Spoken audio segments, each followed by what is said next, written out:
Sudah hampir 3 bulan saya nyobain Tecno Camon 40 Pro 5G. Emang bener sih kameranya itu bagus untuk harga 3 jutaan. Kamu bisa dapetin foto yang bagus, udah gitu dilengkapi juga sama video yang smooth untuk di kelasnya. Ini salah satu yang terbaik dan wajib masuk bucket list kamu. Yuk langsung aja kita bahas si Tecno Camon 40 Pro 5G ini. Let's go!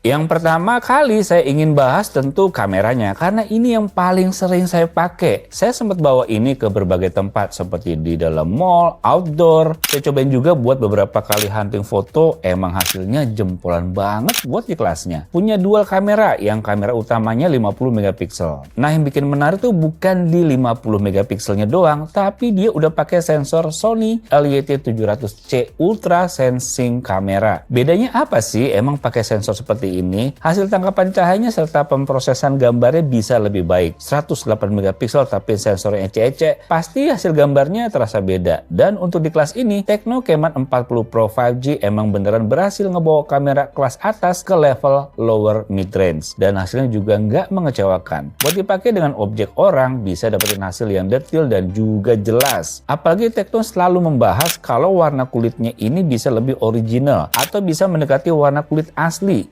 Jadinya pasti bisa mendapatkan hasil foto yang sangat baik juga. Begitu juga dengan foto gedung atau langit. SDR-nya tuh bisa dapetin semuanya dengan cukup baik juga. Ini jarang-jarang bisa loh di kelasnya. Fitur flex snap-nya juga bisa dipakai untuk momen cepat. Momen yang biasanya blur di HP lain. Hasilnya sering banget kejaga masih tajam. Hasil foto potret pun cukup konsisten. Walau kadang kalau cahayanya terlalu keras, bagian highlight-nya bisa sedikit over. Tapi masih gampang dibenerin dikit lewat editing bawaannya. Di balik itu semua, videonya juga mumpuni banget buat di kelasnya. Lihat aja nih sendiri hasil foto lengkapnya menggunakan Tecno Camon 40 Pro 5G ini.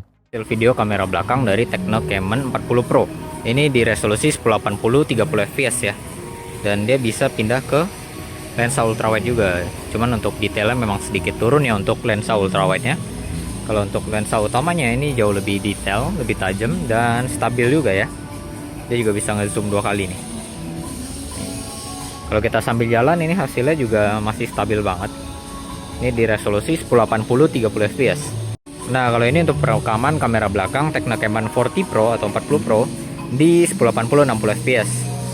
Untuk yang 60 fps ini dia nggak bisa ganti lensa ke ultrawide ya. Jadi cuman di lensa utama aja dan zoom 2 kali. Untuk hasilnya juga masih stabil banget. Dan dynamic range juga masih aman banget tuh, kalian bisa lihat di bagian shadow dan highlightnya tuh masih kelihatan detail-detailnya. Stabilisasi juga bagus ya.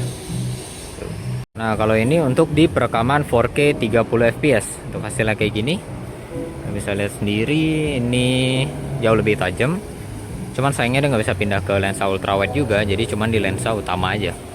Ini kalau kita zoom 2 kali, dan stabilisasinya juga masih bagus banget nih untuk di 4K 30 fps.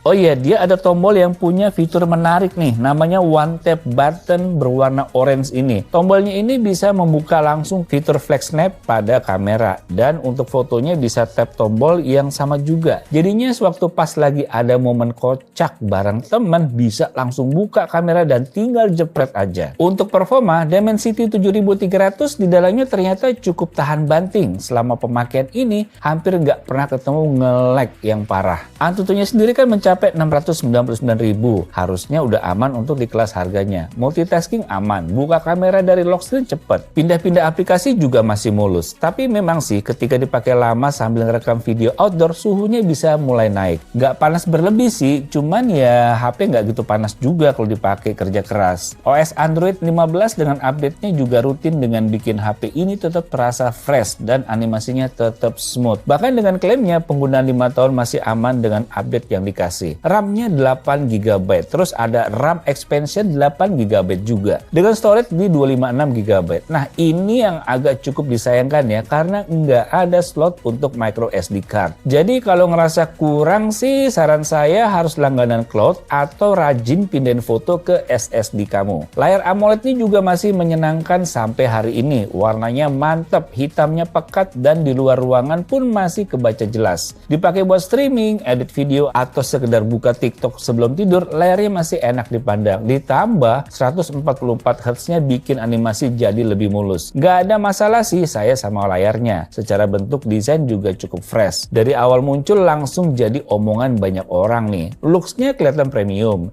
dan back cover-nya punya warna yang cukup menarik juga. Ada bagian yang hijau toska dan juga silver. Bahkan ada bagian yang mencuatnya ini bikin feels-nya lebih mewah. Sisi layar yang melengkung ditambah bodinya juga cukup tipis, cuma 7,29 mm. Secara keseluruhan sih saya suka dengan desain yang seperti ini. Untuk urusan baterai, performanya cukup stabil sejak awal dengan kapasitas 5200 mAh. Dari pagi dipakai untuk foto, rekam, buka Maps, YouTube, dan buka sosmed, biasanya sih masih bertahan sampai malam tanpa harus ngecas di tengah hari. Setelah beberapa bulan pun daya tahannya nggak ngedrop yang signifikan. Charging 45 wattnya juga cepet, masih bekerja seperti biasa. Enggak yang makin lambat atau terasa menurun seperti sebagian HP mid-range lain setelah pemakaiannya yang panjang. Speaker stereo Dolby Atmos masih jadi salah satu hal yang patut diapresiasi. Sampai sekarang ya, suaranya tuh masih keras dan jelas. Buat nonton film atau dengerin musik di dalam kamar nih, udah lebih dari cukup. Meski begitu, di volume tinggi kadang treble-nya agak lumayan tajam ya. Tapi itu wajar untuk HP di kelas seharga ini.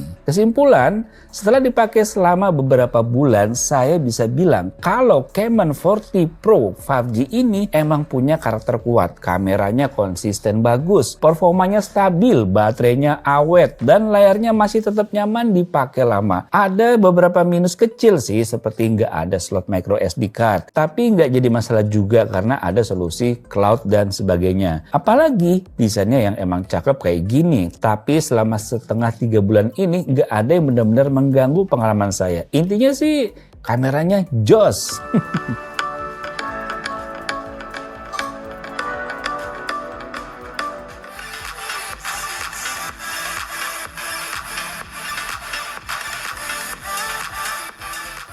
Jadi kalau ditanya apakah HP ini masih layak setelah 3 bulan dipakai, jawabannya iya, masih sangat layak. Bukan karena branding atau klaim-klaim marketing ya, tapi karena emang dipakai setiap hari pun tetap bisa diandelin. Buat bikin konten cocok, buat hunting foto emang keahliannya di situ. Pokoknya cocok banget nih buat kamu yang butuh kamera oke, performa stabil, desain nggak biasa, dan update-nya juga panjang. Buat harganya di kisaran Rp3.899.000 aja. Oke lah ya buat HP dengan kamera keren kayak gini. Oke guys, jadi itu dia 3 bulanan pakai Tecno Camon 40 Pro 5G yang bisa banget dimasukin ke bucket list kamu. Semoga bermanfaat buat kalian. Sampai jumpa di video selanjutnya. Bye.